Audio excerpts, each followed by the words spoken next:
Speaking of teams, those are XAI, Tesla are large companies, but all those folks, I don't know what it is about. You said Jeff is really good at finding good people, at seeing strength in people. Like Elon is also extremely. I don't know what that is. Actually, I've never actually seen. Maybe you could speak to that.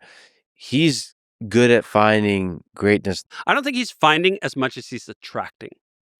He's attracting the talent because of the audaciousness of his goals and his mission, the clarity by which he states it.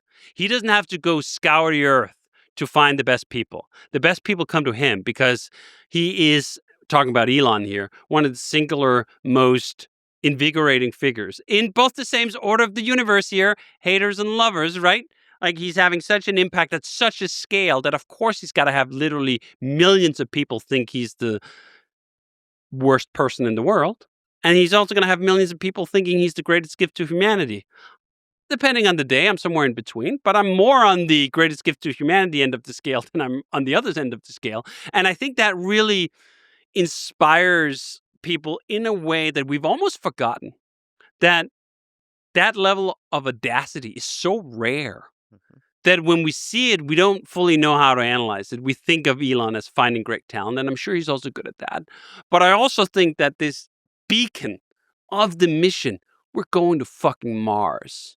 We're going to transform transportation into using electricity. We're going to cover the earth in internet. It's so grand that there are days where I wake up and go like, what the fuck am I doing with these to-do lists?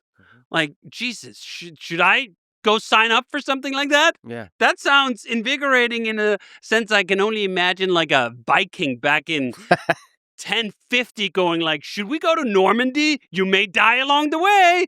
But oh boy, does that sound like a journey and an adventure. There's a few components there. One, definitely this bigger than life mission and really believing it. You know, every other sentence is about Mars, like really believing it. It doesn't really matter what, like anybody else, the criticism, anything. There's a very singular, focused, big mission. But I think it also has to do a bunch of the other components, like being able to hire well once the beacon attracts. And I've just seen people that don't necessarily on paper have a resume with a track record. I've seen really who now turned out to be like legendary people. He basically like tosses them the ball of leadership, Yes. sees something in them, and says like, "You go," and gives them the ownership, and they run with it. And that happens at every scale. That there's a real meritocracy, and like there's something.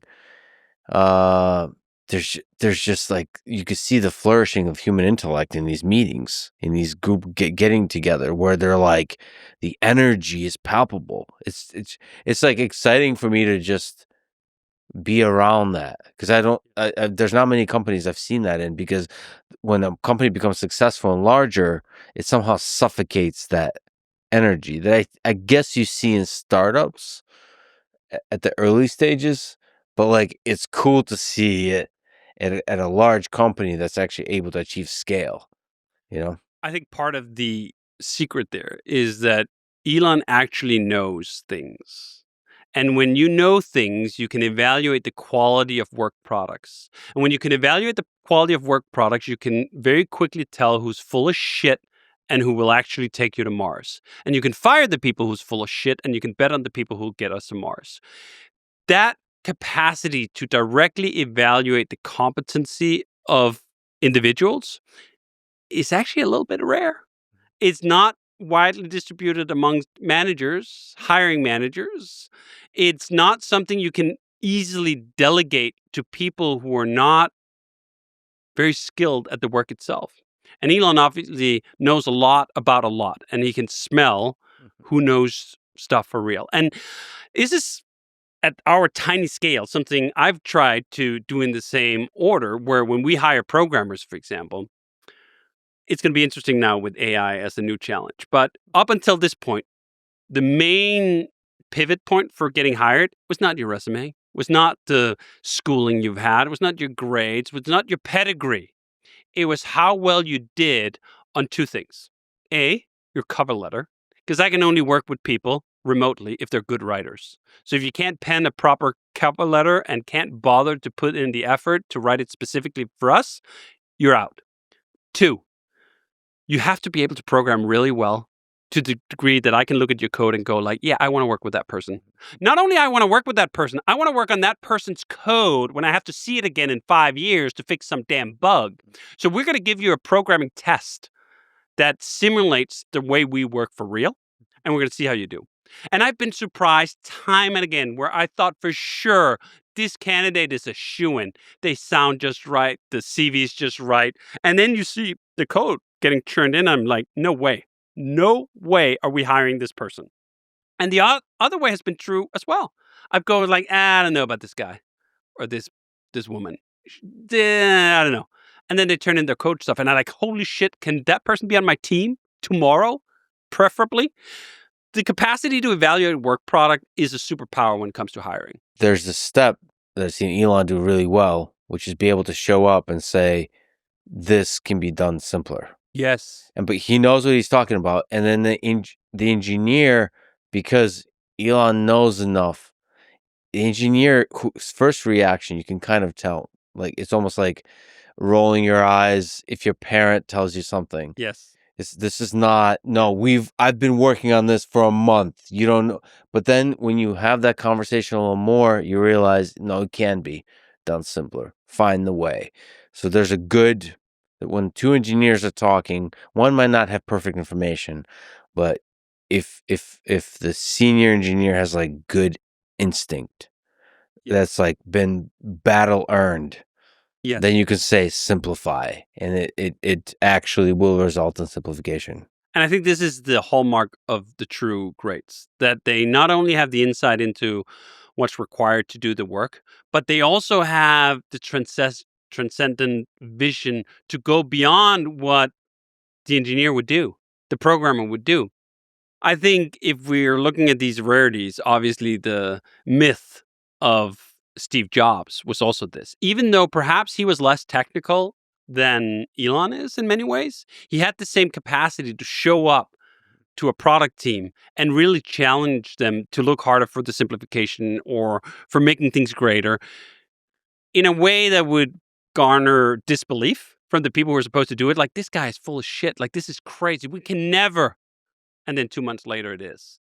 So there is something of this where you need the vision. You need it anchored by the reality of knowing enough about what's possible, knowing enough about physics, knowing enough about software, that you're not just spewing bullshit. There are plenty of people who can tell a group of engineers, no, just do it faster. Like, that's not a skill. It's got to be anchored in something real, but it's also got to be anchored in, it's a tired word, but a passion for the outcome to a degree where you get personally insulted if a bad job is done. This is what I've been writing about lately with Apple.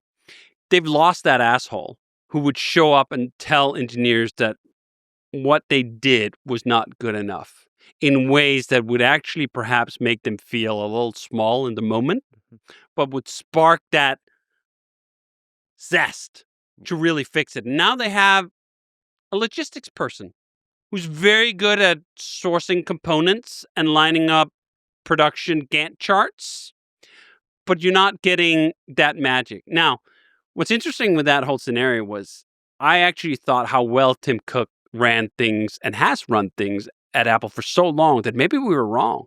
Maybe we were wrong about the criticality of Steve Jobs to the whole mission. Maybe you could get away with not having it. I think the bill was just going to come later, and now it has. Apple is failing in all these ways that someone who would blow up Steve's ghost and really exalt him would say, like, see, this is what's happening now. So the other thing here too, of course, is it's impossible to divorce like your perception of what's a critical component of the system and the messy reality of a million different moving parts in the reality of life. And you should be skeptical about your own analysis and your own thesis at all time.